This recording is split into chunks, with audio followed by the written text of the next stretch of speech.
indivisible, with liberty and justice for all.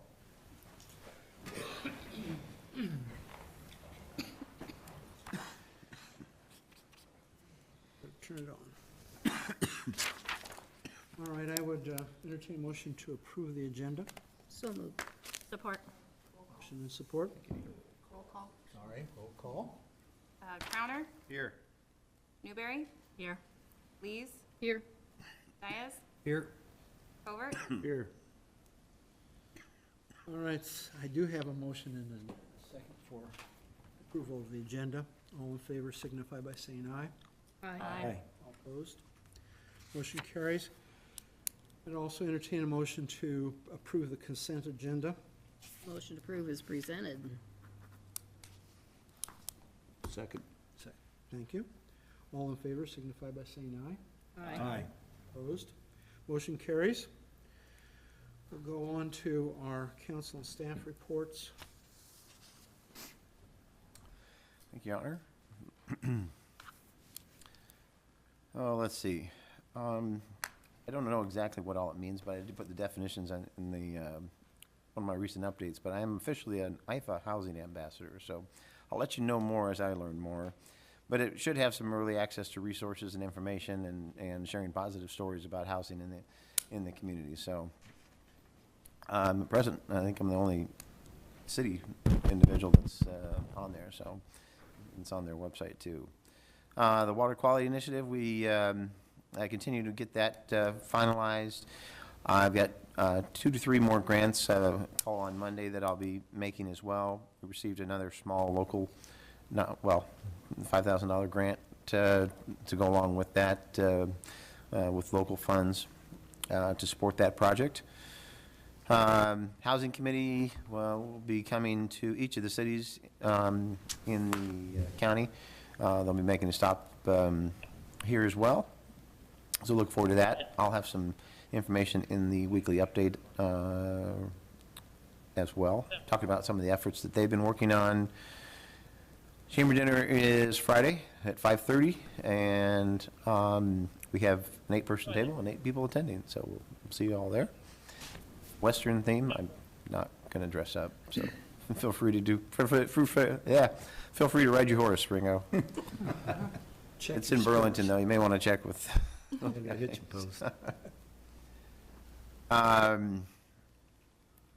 School's asked to talk a little bit more about SRO opportunities, so we'll be doing that as well.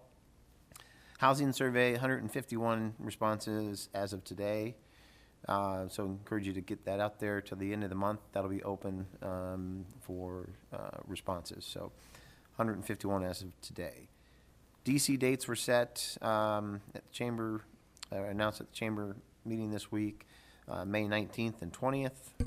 And that's all I've got for now. Thank you. Well, I'll mention it later. Chase?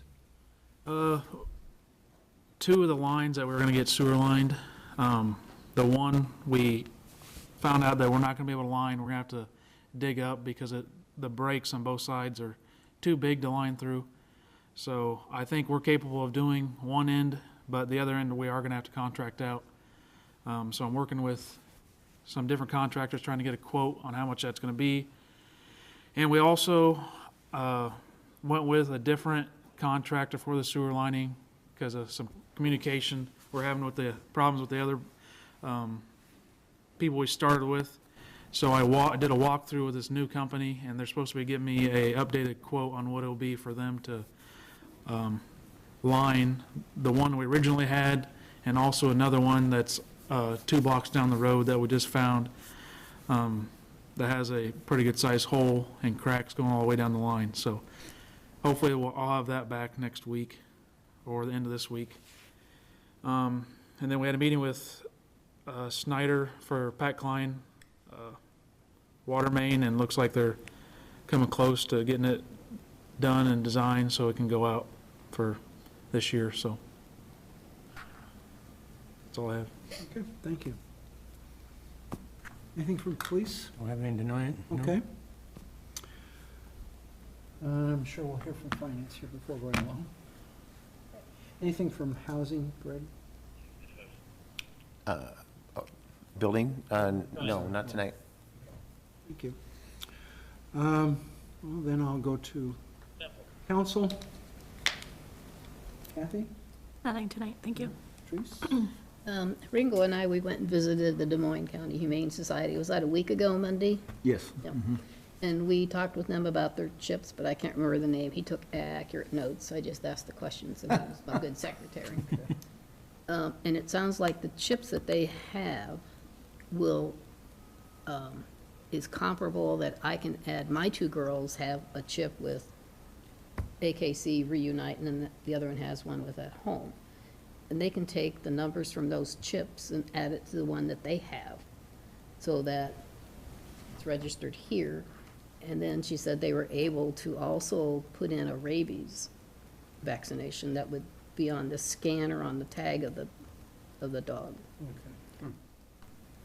And So it the would- downfall would be that the person can go in there and edit probably the rabies thing to make it look like the rabies is current when it's not. So at some point, our officer would have to call the vet office to make sure that it's current, and then if not, then they can get cited. So this Friday, I'm going over to meet up with Tiffany and get my two girls tagged with that. I mean, if I'm a proponent of it, I should probably be one of the first ones to check it out. Ringo's gonna go with me, and, Okay, yeah. thank you. And that was for a very nominal fee, too, that they It were was like, what, discussing. $20? $20. And I don't know, Angie, how much have we paid the Humane Society for boarding and, That was, right now, I think she said that was $30 for every day for 4 days on, for no collar. I'm just wondering how much we've spent so far as a city. Let me look. It jumped up dramatically last year with the cost increases. I think it was closer to $12,000, wasn't it? Something like that? Just give me 1 minute. So, between Ringo and I, we're thinking like if we offer the, like, senior citizens half price, or if you got multiple dogs, a multiple dog discount, that would probably more than make up for the cost of boarding the dogs, if they could find them quicker and get them home. Burlington mentioned to me that they had an outside source willing to maybe help fund a tagging event if we put something together, maybe the two of us together, that maybe it's, I think one of the dog food companies or somebody that would be willing to maybe help fund some of that at a one-time event that they could advertise at. Right, it's called rideranimalrescue.com. They assist in pet supplies on doing that. And you're right, Andy, they do for free on certain days. And, but, when we were talking about, again, when they bring a pet in the department, if it's a cat and has 5 kittens, so we're getting charged $30 a day, their city is per the cat, per each kitten. So, yes, then I can see how we can accumulate that much money, in a year's period, where if we're able to, when we talk about it, maybe offer assistance to our community, it'd still probably be a lot lower if we're able to take care of it and have some guidelines set, like Burlington, they just updated their law, so we can provide that in our work study when we do this and show everybody what they got. And then she said she's working with a vet, have a vet more full-time to catch and neuter and release. I don't know if that works for chickens or not, but it'll help the cat population. Thank you, Trace. Sure.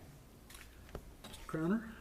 3 quick things. Number one, there was an officer at the game the other night, at the basketball game, and I just want to mention that, continue to say, I think that's great when we have somebody at school events. I know football, there's usually somebody around, but it's nice to have somebody up there for the basketball games too. Want to talk about firework costs for just a second, not to discuss it too far tonight, but I was told that our cost is going to go up about 34% this year due to tariffs. So I'll bring back some numbers and discuss and vote on what we want to do for funding that, but just wanted to prepare you. And then Business of the Year is open. Nominations are open for about 10 more days. So you can go to whatever our website is, westburlingtoniowa.gov, or our Facebook page, and go from there to go vote, nominate somebody, and then in February, the group will get together and vote on that. We're gonna have one seat open on that since Yes, we Johnny's will. not here. And then in March, of course, third Thursday in March, we'll kind of privately announce the winner, go to their business, and have a little grand event there. So 10 more days, nominate any West Burlington business. Thank you. Ringo? No, Your Honor, nothing for me. I just have one PSA for everybody. Unfortunately, at work, we received a counterfeit $100 bill. It was a 1974 bill. On the backside was covered in ink. The ladies at the bank told me that 4 of the exact same bills have been passed through Burlington. So just announcement for everybody to keep your eye out.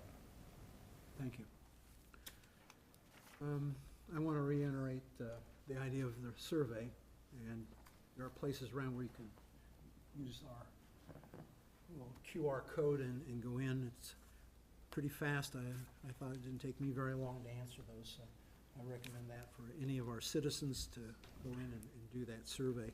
It's also on the front page of our website, so. The other is that I will be sending out a protocol for consideration with the council on people coming in to make their statements and so forth. And it's been a discussion with the mayor's group here in Iowa, and there's been a lot of very good suggestions, and I thought, well, we could at least look at those and see if maybe that would be something we would be interested in. As simple as maybe having a card for people to fill out so that we know who's going to be coming up and how many people are talking on a particular subject or whatever. So I'll try to have that in the works here in the next week or two. And with that, I believe we have page 2. We have a community report, update from the Southeast Iowa Regional Airport Authority.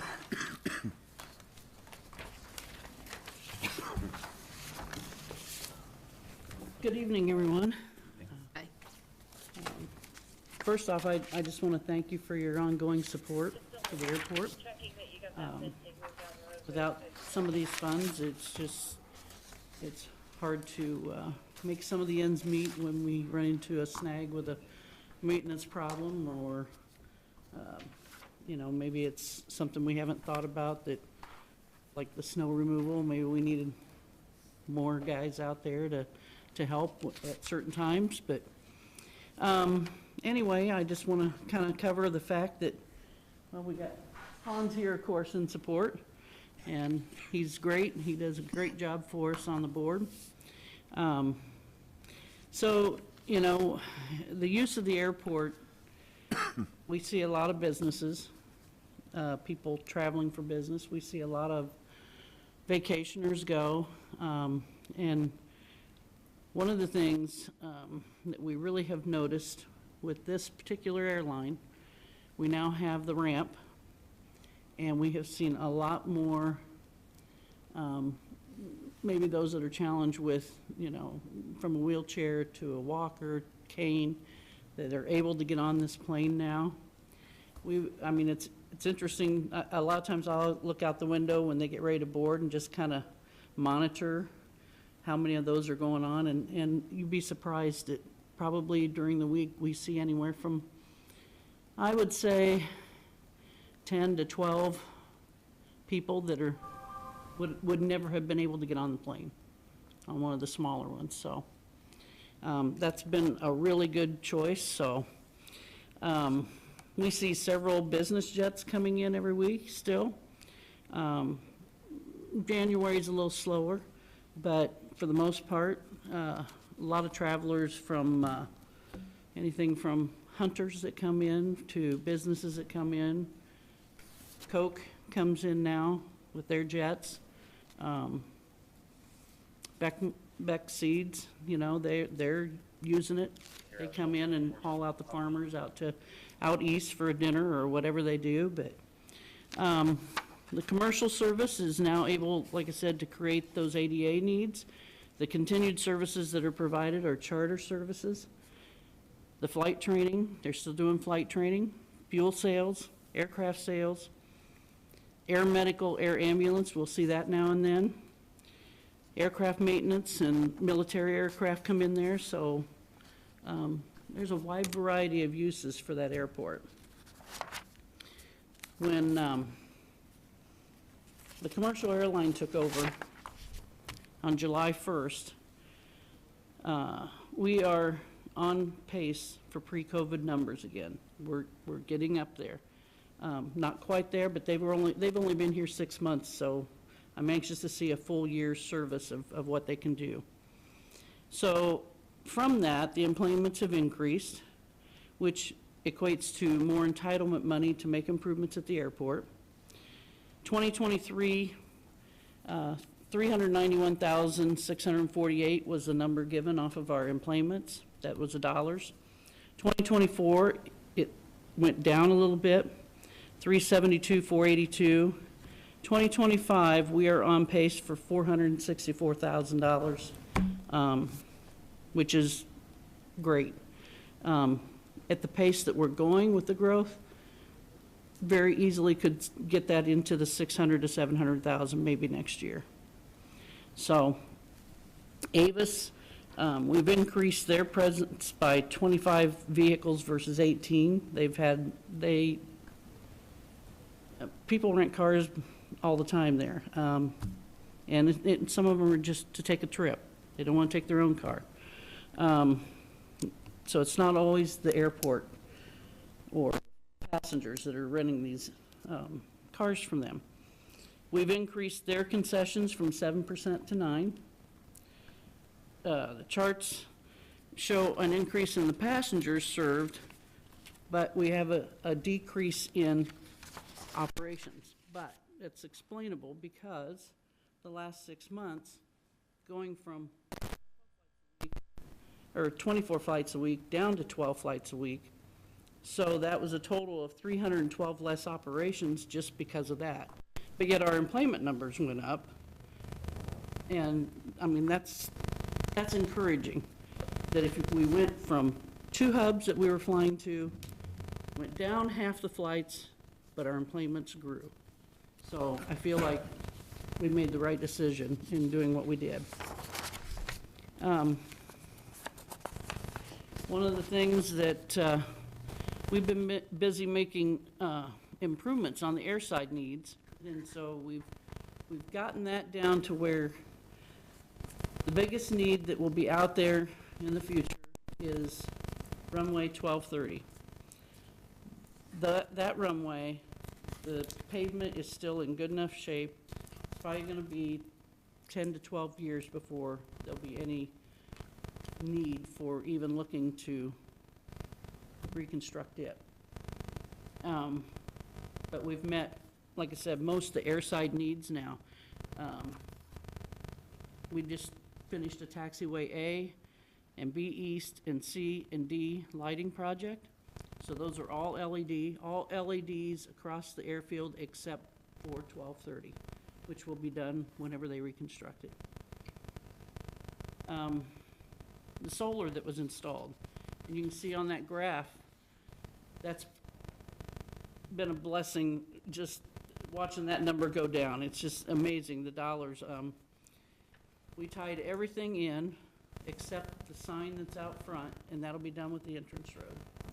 So all the electric is running through the solar. And it's been amazing. I wish we could figure out how to run gas through the solar for heating. We've been refurbishing the old city, what they classified the old city building. That's the building that sits across from Casey's. Avis uses the car wash side to clean their cars. There's a renter in the other side, but in the bigger portion of it, we keep our snow equipment. And so we were able to utilize some funds from the state to refurbish that building. You'll see it was an eyesore in the pictures, and it's that building's going to last a long time now. The guts were really good in it. We just needed to do some refurbish work. The entrance road and parking lot is scheduled to start here hopefully in March, if the weather holds out. We will be basically cutting it in half and doing the south side and using the current entrance as an entrance and exit. Then we'll shift it to the other side and use the south side to park in and run people in and out. That's a big one to get accomplished. With Summer Street being rebuilt, reconstructed, it's a little bit of a challenge, but they're phasing that to come up to our new entrance where it will go out, where the entrance and exit is. And then next year, I believe that they'll do their other half to the north. So we kind of wanted to do this at the same time, and it ended up the contractor that's got ours has theirs. So we got maybe a little bit of a break on that. But it also only creates one headache of people getting out there, rather than you do one and then 2 years later you got another problem of getting people in and out. So we thought this was a great time to try to match those up. And I've given you all kind of a diagram of what we're looking at. It's increased parking spots. We think it's going to be helpful for drainage, for one, because we've had trouble with drainage out there. We get a big rainfall, and that parking lot floods. And I know a few years back, there was an individual that had an electric vehicle parked right where that water runs to, and I think it totaled his vehicle. So, you can see a list here of the improvements that we've made over the last 7 years. We've done a lot. We've accomplished a lot. The plan is to get it where, like I say, that the airside need is just 1230. And then, there'll be a time that someone will be coming and talking to all the councils for trying to start budgeting a little bit to help us with that, because those projects are, I know 1836 was about a 12 million. So, you see the budget draft here. It's loaded up a little bit on a couple of categories. One of them is the wage, and one is the employee benefits. We will be bringing on 2 individuals in the last half of this year to, one take my place, one take the assistant's place. We vote on that? If you would like to, right there, run it through this guy.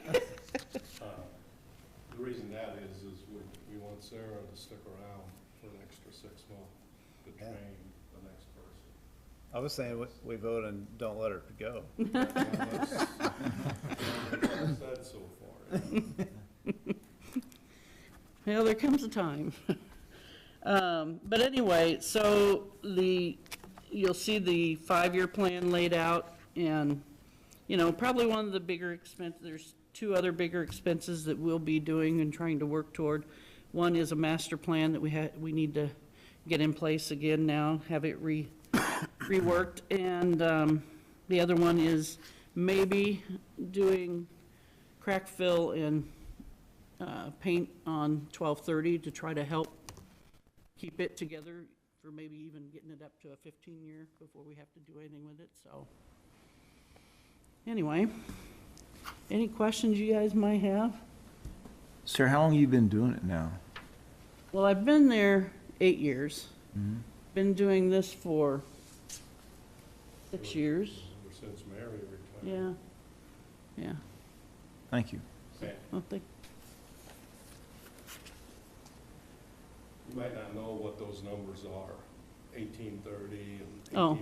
It's the east-west runway that we're talking about that needs eventually refurbished. I Yeah. had a heck of a time for the first few months too, when she started throwing runway numbers out at me. And that's not our primary one. No.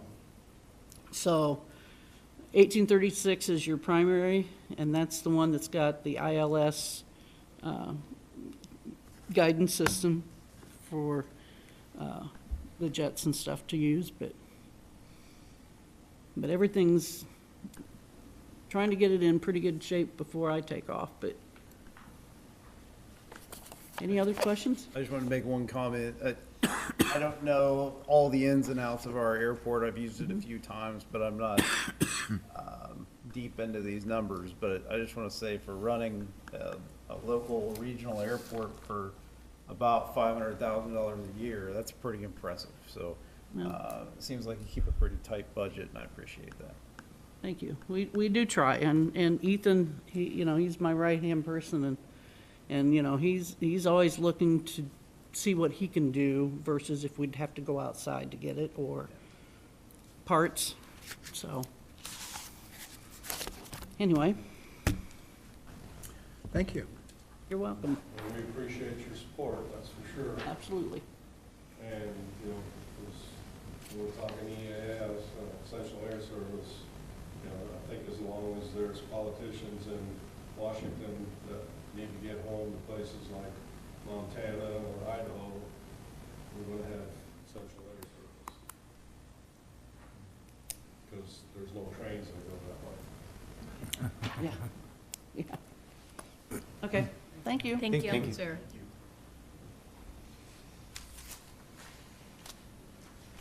Seeing no citizen inquiries, I'll go to our public hearing.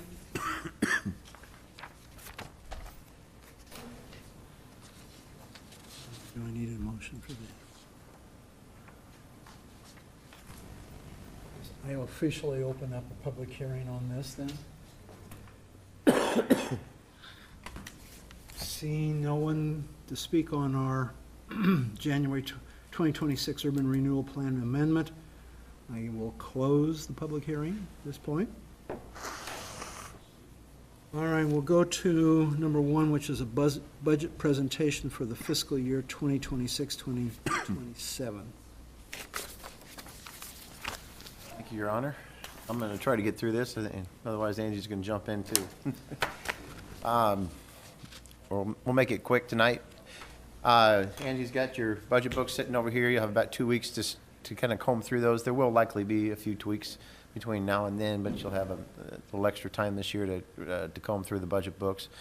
I had a statement I thought I'd start out with, but I think I'll hold my tongue on the budget process. But it's a challenging process, and it's gotten more challenging every year, so I guess I'll leave it at that. But I'll just run through this quickly to just kind of give you some of the ins and outs and things that we've been dealing with. Property tax challenges. This year we had a 4.13% growth in 100% valuations, but a negative growth of 11.42%. And now, if you recall, that's in part due to the valuation challenges we've had with one of our local businesses, the hospital specifically, and those changes that were made out there. This budget attempts to address capital and project and equipment needs. Capital equipment planning has been especially difficult and challenging. You'll see from some of our fund balance in our enterprise funds and road use here shortly. But we have maintained service levels, and we have maintained a strong general fund balance at just over 20% in fund balance. The tax rate in the proposed budget, we've left at the 1010, but we would like to discuss the levy rate during our budget sessions, and there are examples included in here that I'll note here momentarily as well. Again, the general fund balance is projected at 20.33%. We still have a strong fund balance for unexpected revenue reductions, emergencies, one-time expenditures. So we've been able to maintain a strong general fund balance, but that may be a source of discussion or a source of revenue for discussion during our budget. So we will continue, but we have been able to continue to maintain that. And on the next page, you'll see those fund balances, starting with the general fund at a little over 762, hotel motel. Now, here's where the problems come and the trends that we've seen and we've discussed each year that we've met. Road use, local option is sitting well. but road use, water, and sewer, you'll see they are continuing to decline on a year-over-year basis. And we are projecting a running sewer and water very slightly in the negative balance. That said, we are still discussing capital equipment needs, and we haven't wanted to bring it forward for discussion with council. There's one tandem truck in there that's specifically costly, about $270,000. But we're still talking about our options internally. We may bring back some alternatives for council. But at present, we've left that tandem truck in there. It's 25 years old, 20-some years old at this point in time, and it's heavily used truck. Property valuations are on the next page, actual valuations at 100%. You'll note those year-over-year comparisons, and the slight increase you'll see this year. Now, let's talk about taxable valuations, though. They did increase just over $10 million. However, the residential rollback went from 47.4316 to 44.5345. That dramatically impacts our revenue. Residential valuations increased by a little over $5 million. Commercial valuations increased by a little over $3.6 million. Industrial valuations decreased by around $1.4 million. The next page is just a more detailed explanation of 100% in taxable valuations. I'm not going to go through that chart at this point in time, but it's nice to have that comparison for each one of the components under 100 and taxable. The next page is a page we've included the last 2 years just to give you an idea of the impact from the court case that the County Board of Assessors had with the regional hospital and the impact on our budgets. So you will see the impact noted there on page 8 of the document. A little over 195 million reduction in taxable valuation, $14 million reduction compared to the 21 taxable valuations. That 195 is a little misleading, as they, when they went prior to going to court, they had increased their value up to 100% valuation, rather than leaving it at the $42 million of valuation they had originally had it set at, somewhere around there. So it's a little misleading. We've talked about it the past couple of years, but it does have a direct impact on our revenue out there. The next page is just simply a breakdown of the tax levy and where that's proposed, or how that's proposing to be broken out to reach the 1010 levy that we currently have for the general levy, liability, FICA, IPERS, employee benefits, debt service, emergency levy, with a total of 1010. Property tax dollars, encourage you to look at that bullet point, second one from the bottom. Fiscal year 25-26, 1.872 versus 1.660 at that same levy rate, based on those earlier factors that we just mentioned. So the question is again on the table: how do we address that, and do we look at tax rates? Pending property tax discussions that are ongoing this legislative session as well.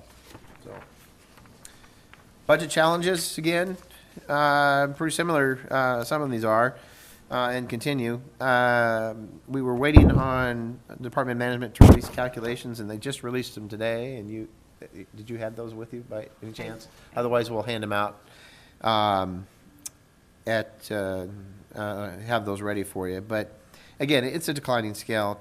Where the backfill goes away in 2030 eventually. So we know it's going down each year, and it will. It was around 41,000. Around 41,000. Mm-hmm.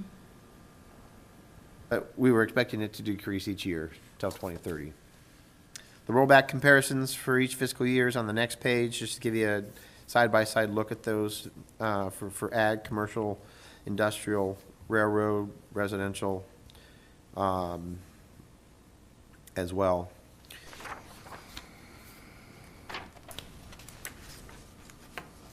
CIP is on the next page, on page 12. US CPI, and I historically have used September over September during our budget process. 3%, Midwest, 3.1%, municipal cost index, 3.89%. The rollback is really the huge factor this year, and you can see where we've gone for both residential and multi-res down to 44.53%. A significant drop, 2.9% over last year, as you can see, and you saw the impact of that revenue on our property tax dollars. I mentioned that again at the top of the next page, but for a $100,000 home, sees a decrease of a little over $29, $200,000 home, decrease of $58. Elimination of multi-res property class, that's why multi-res is at that same rate as residential. That was removed a couple years ago now. We're still dealing with the effects of business property tax credit, reduction in the backfill, CPI, and of course balancing our CIP needs, timing, and funding sources. Key items that are factored into the budget, capital equipment, 5-year outlook, and CIP were reviewed. You do have your capital equipment list in the budget book. The IT budget continues to include vast majority of all computers other than squad cars, which remain in the police department. Transfers have been adjusted based on our capital equipment and project needs, and we'll review those transfers with council based on those or individually at one of our sessions. We have the 4% cost of living based on our 2 contracts that we have in place. TIF admin fees have again been included to support the general fund, and there was an increase assuming the urban renewal plan amendment is approved.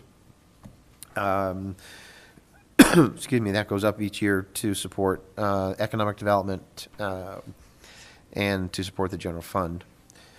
Wages for the city administrator, clerk, finance staff, and IT are broken out 25% each in the general fund, water, sewer, and streets. Plus there is that TIF admin fee to support the general fund. Health insurance is budgeted at a 5% increase. Property liability insurance decreased by 6%.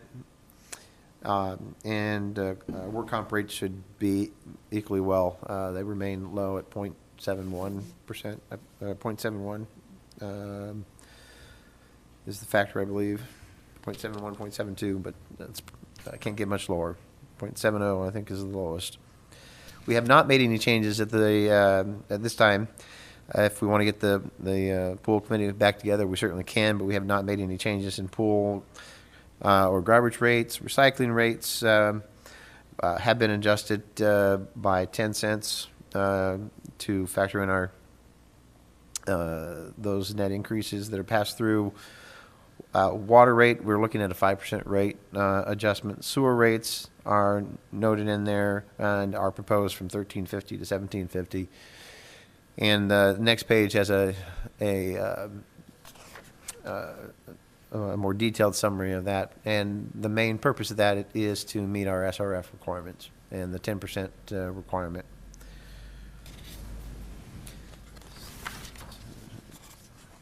That next page, Katie had put together some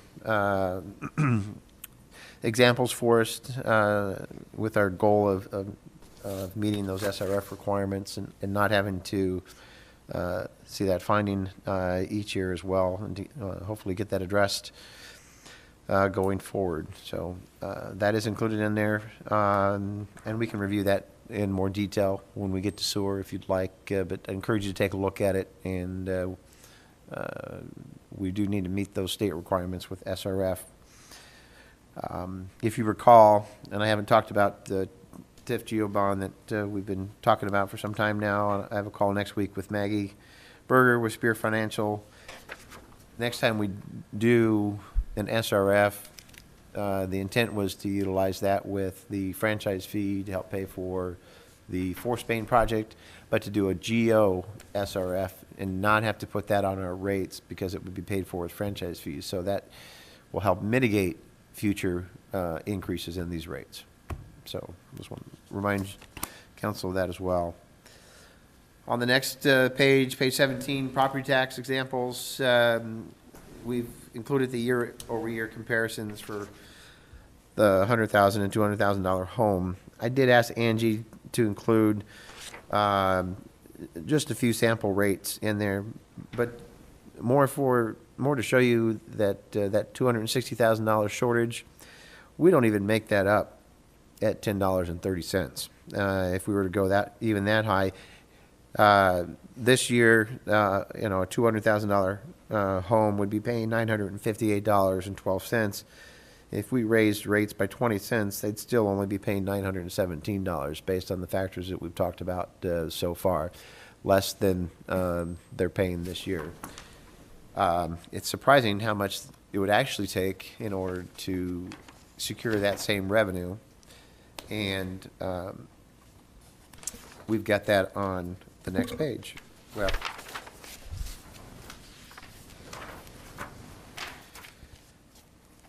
this is an extra sheet that was included this year, taking those same current tax rate and the three different proposed tax rates based on the fiscal year, just to show you what the revenue and the difference in revenue would be. We would have to go up to $11.40 in order for us to capture the same amount of property taxes from $10.10 that we're collecting this fiscal year. That's just crazy in my mind, and that's based on the challenges that we received at the state level and some local factors, including taxation at the local level with local business. That's a huge increase just to make up property tax revenue loss over 1 year based on these factors, and especially that the rollback. That's just crazy in my mind.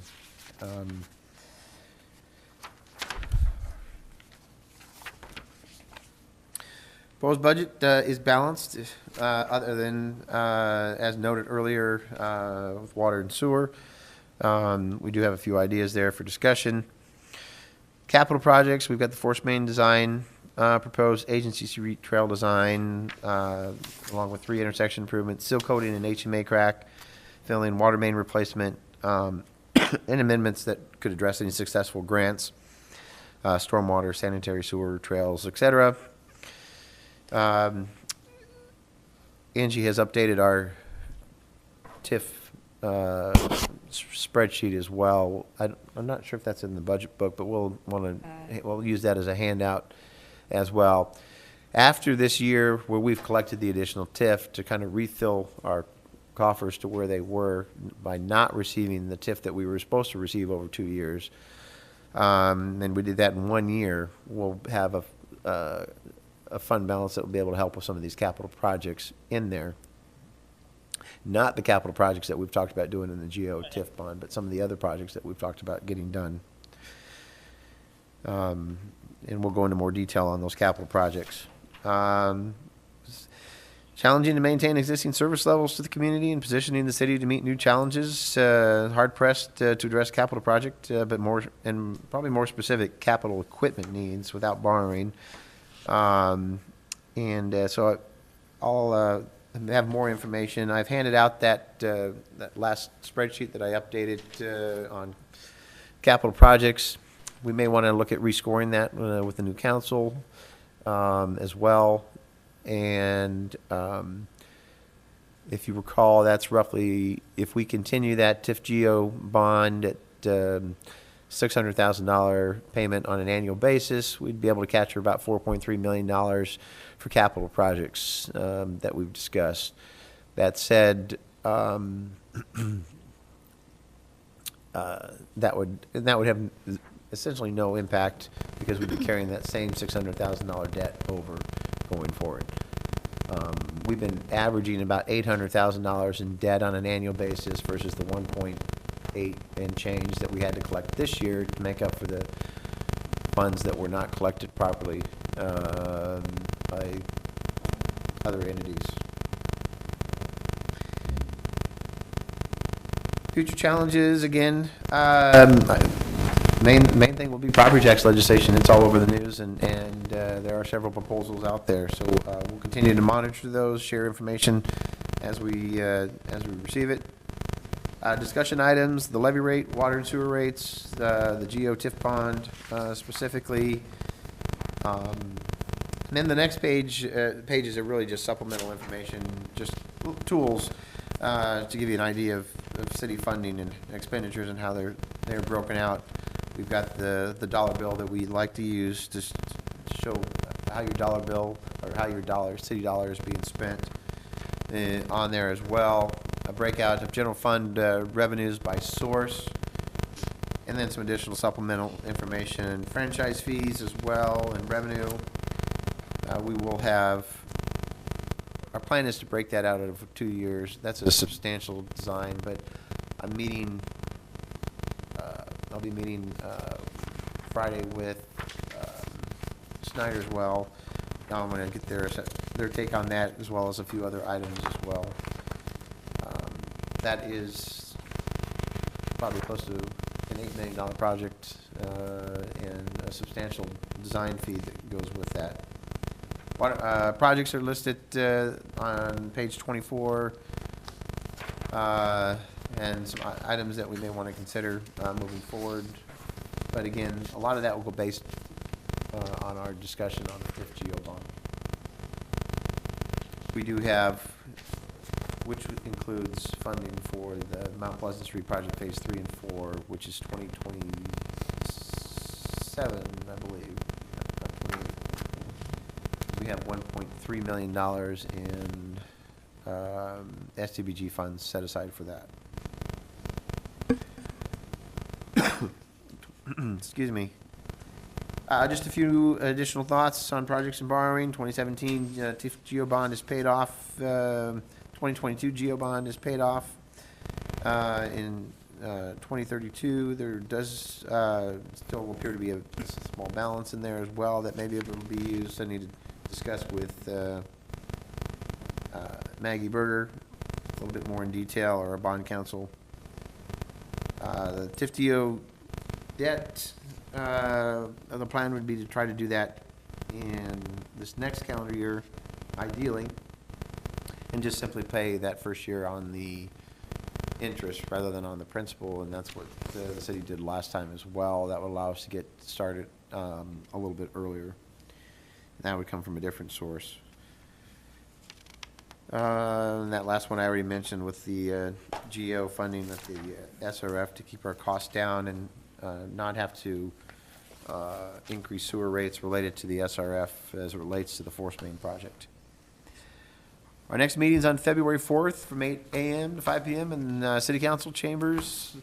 Plan is to follow the same process. I think it's been working pretty well. I'll hit some of the highlights for each of the budgets, have the department heads, if they'd like to mention anything, or Angie, of course, and then open it up for discussion.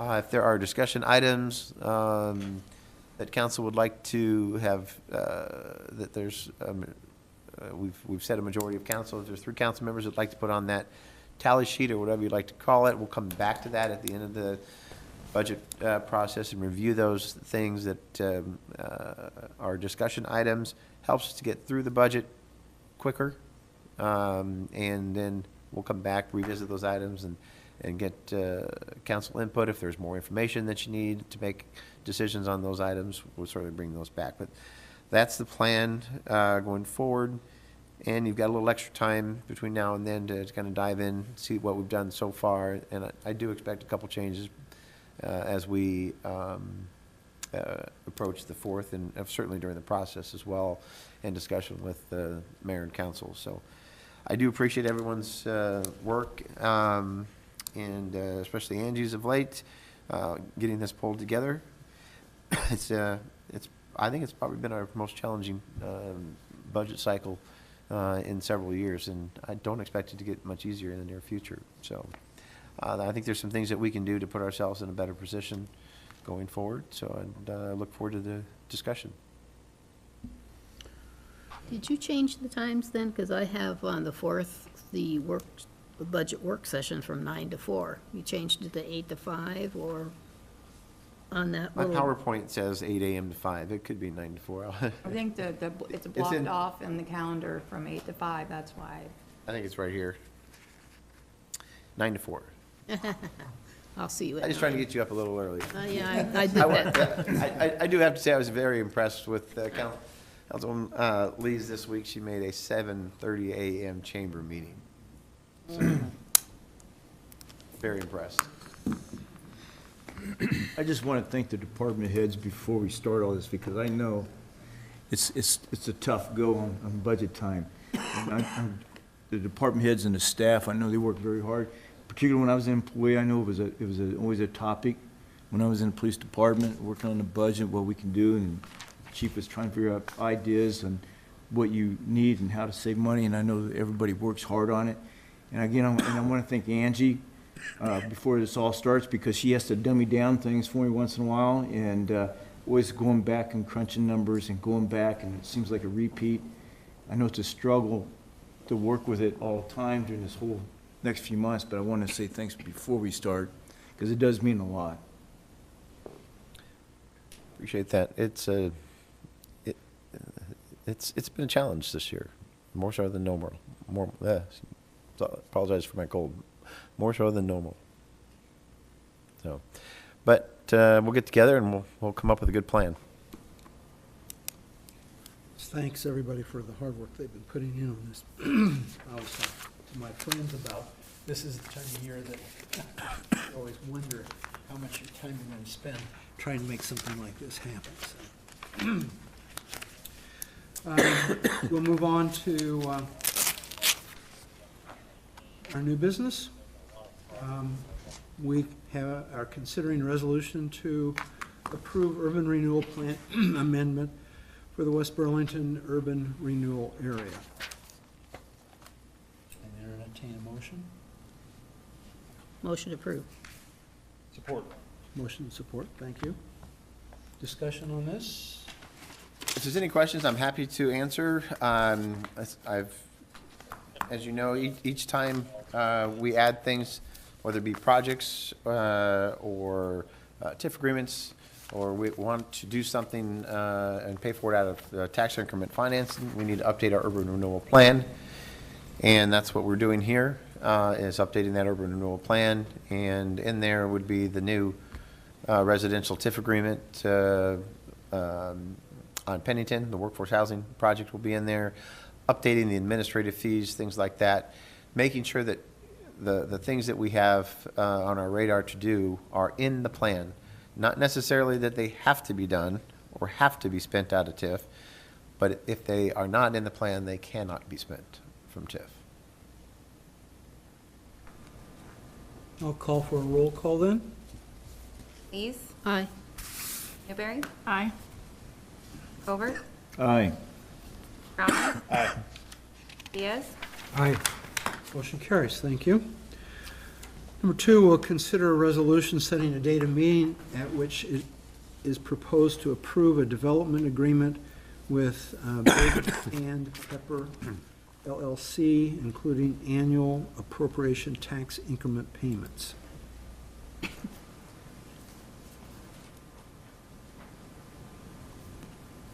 Motion to approve with February 4th is the February date? 4th? Yes. Second. Motion second. Discussion? And yes, this Big M, most of these developers do an individual LLC with some crazy name for each of their projects from a liability perspective. So this is Panther. The lead is Panther, working in cooperation with, or partnering with Merge on this project. So they will be here. They plan to be here either in person or electronically on the 4th if there's any questions for them. So, but yes, that's who Big Hand Pepper LLC is. But Call for a roll call. Crowner, Aye. Covert, Aye. Diaz, Aye. Lees, Aye. Newberry, Aye. Motion carries. Number three, consider a resolution authorizing a RISE grant application to fund a new roadway in the West Burlington Industrial Park. Your Honor, would it be appropriate for me to dive into this a little bit before council makes a motion? Um, Take it out of order, or? I think we can unless the If council coun- if objects, I would, council's willing to waive the rules. I see no objection, so. I'm going to talk just briefly about these two items, and we have Mike Norris and Zach James here tonight with Regional Planning. Mike's been our main point of contact with EDA, and Zach's been working with RISE as well. There's a great explanation and some background for the radar site that Mike had put together in a memo in here as well that kind of explains what's going on here tonight. We did finally get the numbers, and they've been attached. There's a map included in the packet as well. So what we're asking tonight is for council to act on the resolution approving the RISE application, and then also the EDA letter as well. And you'll see that it has no numbers on it. So we've been discussing, based on the input that we've received from Klinger and their preliminary estimates, how best to proceed. And I hope I state this correctly, because we've had several conversations, so please interject if I'm headed down a different path than you're thinking as well. One other thing before I go to those numbers, we have a draft letter of understanding. So originally we talked about doing this transfer ahead of the application for the road. And we have a draft letter of understanding on how this would work. Essentially, there's no commitment on our part to proceed if we don't get, well, essentially there's no commitment to proceed. We have a letter of understanding saying what we'd like to accomplish. I think everybody's goal is to get the road in, get the infrastructure in. We have some interested parties that are looking at the old Raiders site for expansion in the community.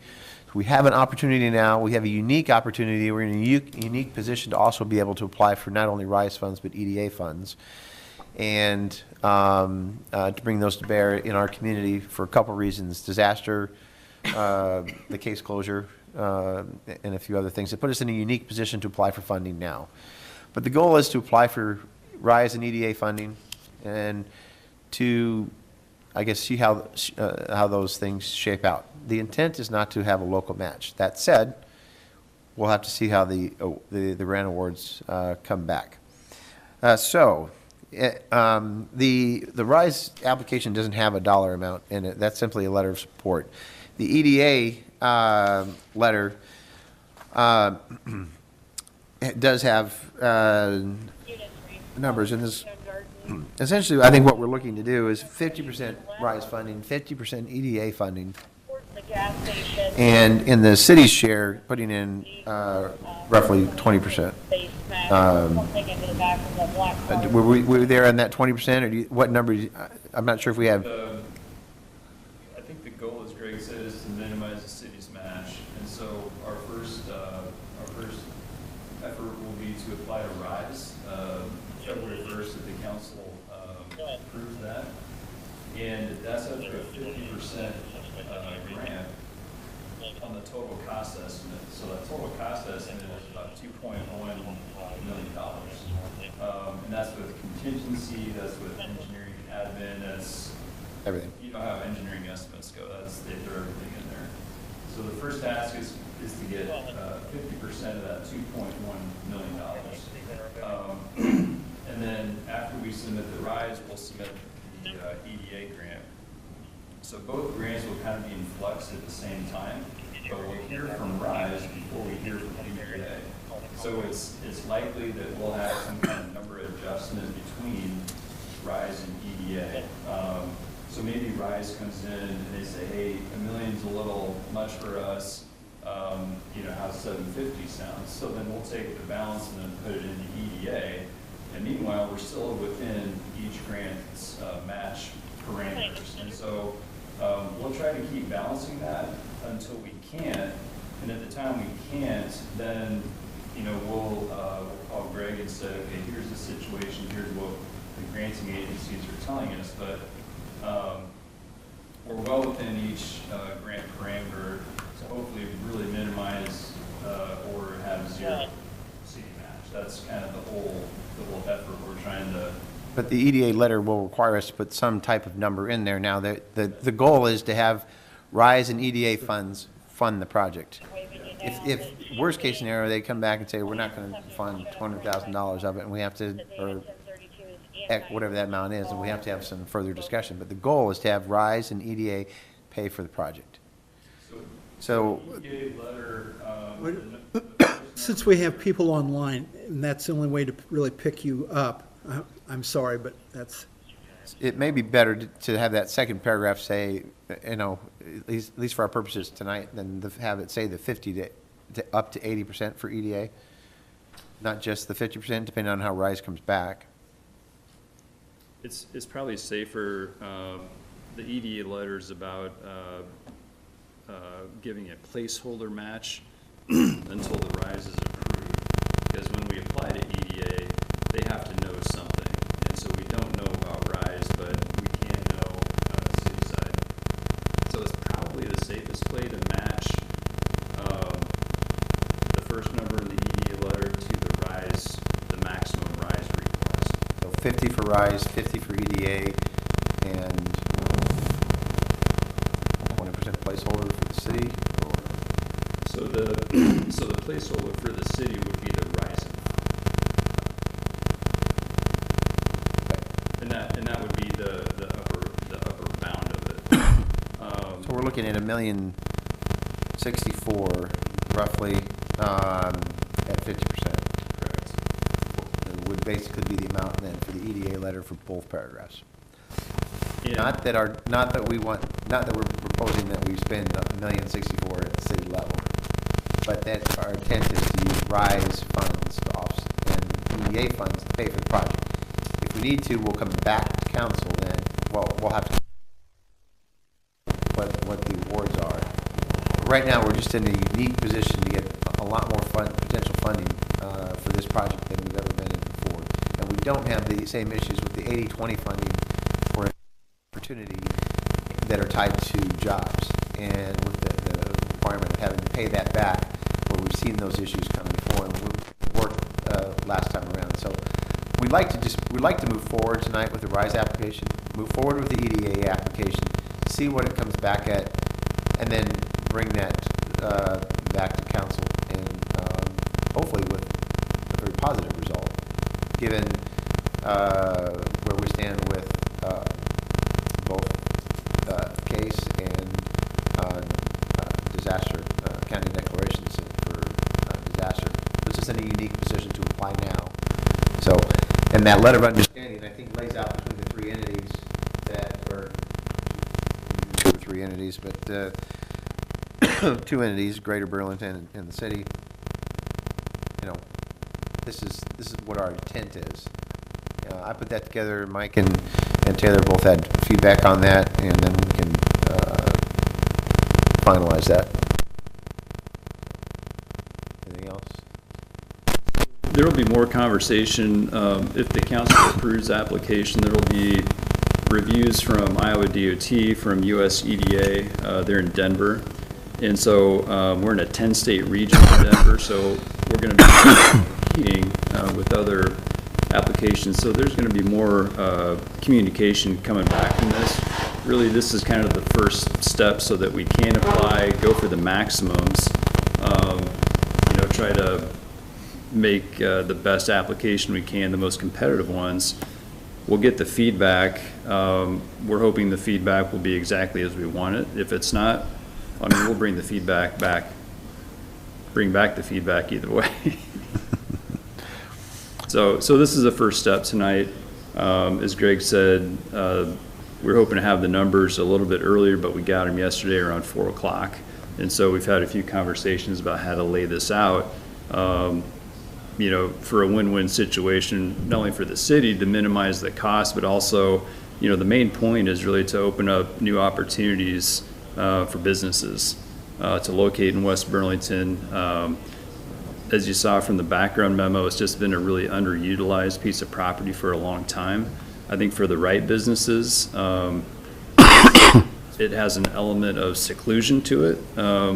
You know, there's other industrial property on Mount Pleasant Street, but it's, you know, it's in the wide open and you're sandwiched between the railroad track. This may have some other advantages that people would like to see that want to be here. So that's really the whole purpose, is to add value, try to create some opportunities with that road to access the property. And the chamber's been investing in cleaning up the property already. That work has been ongoing. And we've done our own investigations as requested on that third stretch specifically regarding the concrete. And the guy's been out there, and it breaks up easily. It's not very deep. It's something that they could probably clean up, 2 guys in a couple days. So we're not finding anything that's a barrier out there to getting that road in the proposed right-of-way area. Based on the work that Public Works has been able to do out there. We haven't found any bridge abutments or anything like that. We were a little concerned at first there, but it broke up easily. It's got some rebar in it, but it breaks up and it can be hauled away pretty easily, so. I want to make a couple comments. I was very against the first RISE application, and glad we didn't do that, because we would have been eating Yes. a couple $100,000. This, however, makes a lot of sense in doing it this way and trying to get it completely funded through the double grants. And it's not tied to jobs that we have no control over. So I think this makes a lot of sense to try it and see if we can get it done. I'm not sure how many other ways we have to actually fund that road without somebody coming in and buying and saying, hey, we're 100% going to build a building and promise the jobs and have clawbacks. And that's the only other way I see it getting done. So I think this makes a lot of sense. So thanks, Greg, for putting all this together, and thank both of you for your work. Yeah, I don't see any risk involved in it at this time either. Okay, with that then, I'm looking for a motion to approve this. Motion to approve on the RISE grant application. Second? Motion and second. We've had our discussion, so let's have a roll call on this one. Crowner, Aye. Covert, Aye. Diaz, Aye. Newberry, Aye. Lees, Aye. Motion carries, thank you. Thank you. Okay, thank you very much. Thank you, appreciate your help, both of you. Yep, thanks, Greg.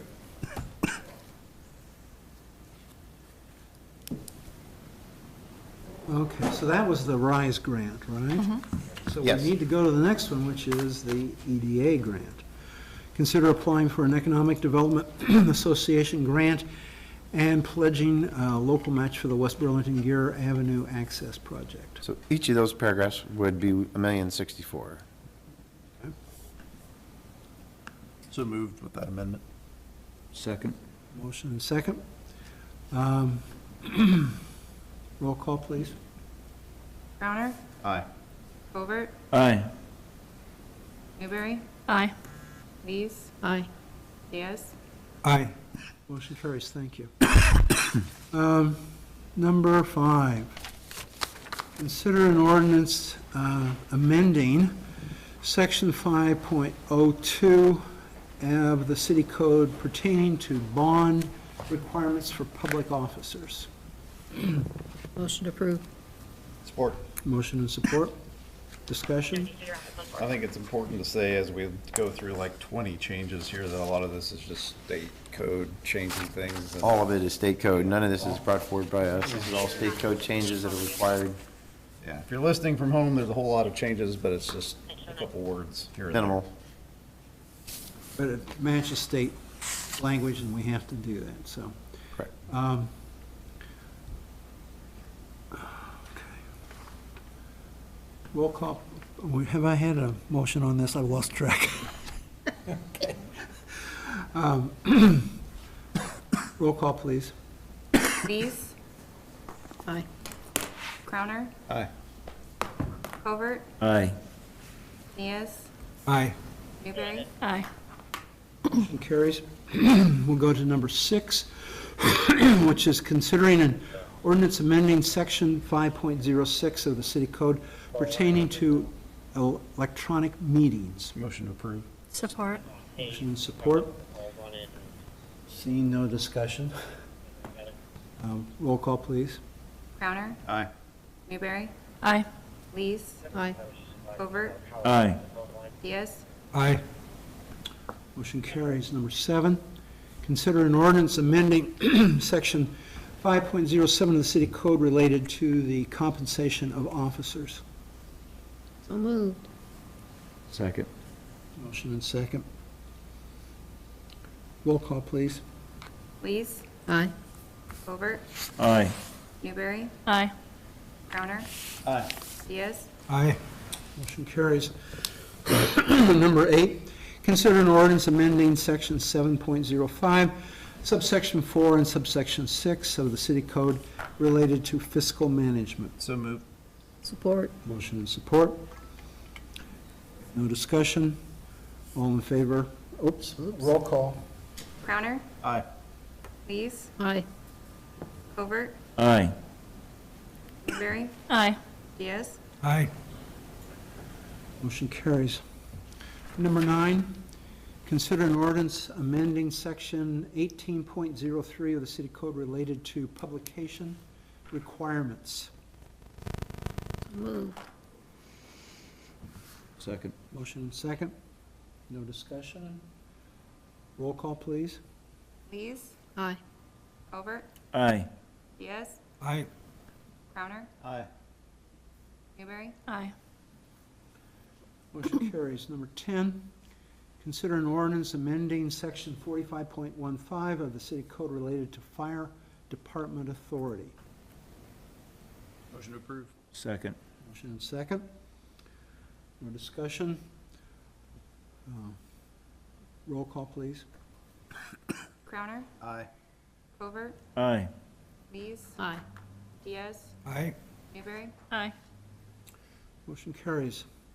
Number 11, consider an ordinance adding a new chapter 50 to the city code pertaining to adult establishment nuisances. Motion. Support. Motion and support. No discussion. Roll call, please. Covert, Aye. Lees, Aye. Newberry, Aye. Crowner, Aye. Diaz, Aye. Motion carries. Number 12, consider an ordinance establishing a new section of the city code pertaining to false representation of a service animal. Motion. Support. Motion and support. No discussion. Roll call, please.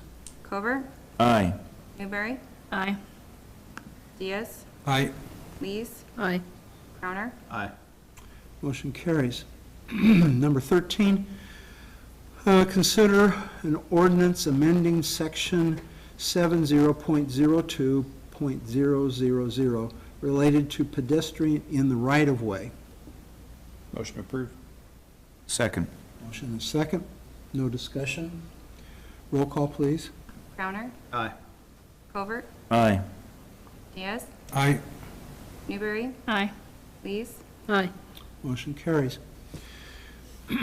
Number 14, consider an ordinance amending Chapter 120.05, subsection 8 of the city code pertaining to liquor licenses and wine and beer permits. So moved. Second. Motion is second. No discussion. Roll call, please. Lees, Aye. Covert, Aye. Crowner, Aye. Diaz, Aye. Newberry, Aye. Motion carries. Consider an ordinance, number 15, amending Chapter 121 of the City Code pertaining to revocation of a cigarette and tobacco permit. Motion to approve. Second. Motion is second. No discussion. Roll call, please. Crowner, Aye. Covert, Aye. Newberry, Aye. Lees, Aye. Diaz, Aye. Motion carries. Number 16, consider an ordinance amending Section 136.08 of the City Code pertaining to property owners' responsibility to maintain abutting property. So Motion. moved. Support. Motion and support. Thank you. who was the first one? Okay. Teresa's first, and then Ringo was support. No discussion. Roll call, please. Lees, Aye. Covert, Aye. Newberry, Aye. Crowner, Aye. Diaz, Aye. And just a reminder for folks that we still have that sidewalk program where the city will pay 50% of them fixing their sidewalks, so it's not a big chunk. Applications online. Would anybody be interested in making a motion to adjourn? So moved. So moved. Second? Second. Second. All in favor signify by saying aye. Aye. And we are adjourned. It's too bad we couldn't